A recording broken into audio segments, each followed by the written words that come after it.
देखिए, निष्पक्ष चुनाव के लिए चुनाव आयोग का निष्पक्ष होना बेहद जरूरी है। और आज जो हालात बने हैं, कैथल के अंदर हमने परमिशन के लिए अप्लाई किया तो जवाब में न सिर्फ उस परमिशन को चुनाव आयोग के दफ्तर से रिजेक्ट कर दिया गया, बल्कि भद्दी गालियां उसमें लिख करके भेजी गई।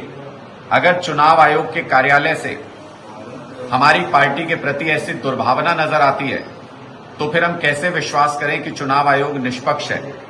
इस मामले में कड़ी से कड़ी कार्रवाई सीनियर अधिकारियों पर होनी चाहिए और ऐसी नजीर स्थापित की जानी चाहिए ताकि देश के लोगों में ये संदेश जाए कि चुनाव आयोग न्यूट्रल है, निष्पक्ष है।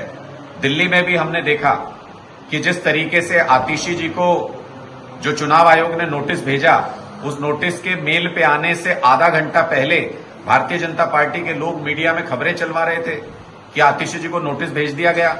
तो क्या चुनाव आयोग के दफ्तर में भारतीय जनता पार्टी के एजेंट, भारतीय जनता पार्टी के आईटी सेल के ट्रोल बैठ करके चुनाव आयोग के दफ्तर को चला रहे हैं? ये एक सवालिया निशान चुनाव आयोग के कामकाज करने के तरीके पर, चुनाव आयोग की मंशा पर और चुनाव आयोग की निष्पक्षता पर लगा है, जिसको दूर करना चुनाव आयोग का काम है। एक वियर्ड सा ये मैसेज दिया गया कि कुछ कर्मचारियों को हमने सस्पेंड कर दिया है क्योंकि वेबसाइट हैक हो गई थी। मेरा सवाल स्पष्ट है कि ये वो वेबसाइट है जिससे लिंक क्लिक करके जहां ये सब आवेदन किए जाते हैं, इसी वेबसाइट के ऊपर चुनाव के रिजल्ट आते हैं। मैं ये पूछना चाहता हूं कि अगर ये वेबसाइट इतनी इनसिक्योर है कि ये हैक हो सकती है, कल को ये कह देंगे चुनाव के रिजल्ट हैक हो गए, परसों पता चलेगा कि ईवीएम हैक हो गई। जो चुनाव आयोग ये दावा करता है कि उनकी ईवीएम को हैक नहीं किया जा सकता, उनकी वेबसाइट अगर इस तरीके से हैक होती है और कोई भी छोटा मोटा आदमी आईटी सेल का, बीजेपी का व्यक्ति अगर उसको हैक कर सकता है, तो चुनाव की निष्पक्षता पर, चुनाव की पारदर्शिता पर देश के लोग कैसे यकीन करें, ये चुनाव आयोग को बताना चाहिए। अब एआरओ के खिलाफ अब क्या एक्शन चाह रहा है आम आदमी पार्टी? देखिए, ये निर्णय चुनाव आयोग को करना है कि क्या ऐसे अधिकारी अपने पदों पर बने रह सकते हैं जिनकी मौजूदगी में इस तरीके की वल्गर, गंदी भाषा का प्रयोग किया गया और एक पार्टी विशेष का फेवर करते हुए दूसरी पार्टी के रिक्वेस्ट को रिजेक्ट किया गया, परमिशंस को रिजेक्ट किया गया और साथ में गालियां दी गई उसमें।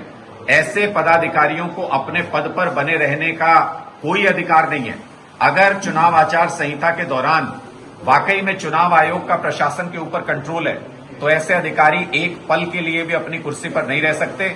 और अगर चुनाव आयोग का कंट्रोल नहीं है और भारतीय जनता पार्टी जैसे ईडी और सीबीआई को चला रही है, वैसे ही अगर चुनाव आयोग के कार्यालयों को भी भारतीय जनता पार्टी चला रही है, तो फिर उम्मीद करना बेकार है, तो फिर निष्पक्षता की उम्मीद करना बेकार है। सर, 5 कर्मचारी सस्पेंड कर दिए गए और एफआईआर के लिए भी एप्लीकेशन भेज दी गई। देखिए, पूरे देश के अंदर जब अलग अलग जगहों से इस तरीके के मैसेज मिल रहे हैं और इस तरीके की जानकारियां मिल रही हों, तो छोटे स्तर पर कुछ कर्मचारियों को सस्पेंड करके उनके ऊपर कार्रवाई करके उनके ऊपर पूरी बात को टाल देना, मुझे लगता है इस समस्या से मुंह मोड़ना, इसको हम कह सकते हैं।